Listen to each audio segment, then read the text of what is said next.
We have some big legal news today. An Australian fined for eating flowers has beat the rap.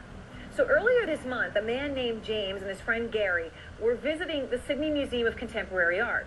And while they were standing outside, Gary got hungry. He noticed some flowers. You know, flowers are really in right now in those fancy organic salads, so he ate one.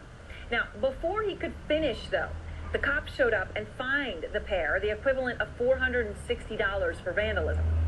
The two disagreed with the fine and they went to court to challenge it. And finally, after a lengthy hearing with arguments from both sides, a judge ruled that even though the accused had been eating the flowers when police arrived, there was no evidence that Gary intended to vandalize the vegetation.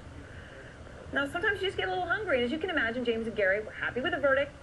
James, and that's who you saw there, he said Gary's name has been cleared of all this slander. He was simply eating, and I want to thank everyone for coming down here. He taught the cops a valuable lesson.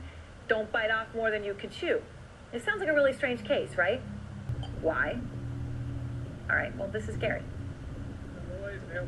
Yeah, that's Gary. Gary is a goat. And you know what? Goats eat flowers. And a police officer actually took the time to write a goat a ticket for eating a flower. And then they held a hearing. And you know what? Taxpayers paid for all this, people. And strangely, no one seems too angry about it. Look, we know laws are important, but they shouldn't replace common sense.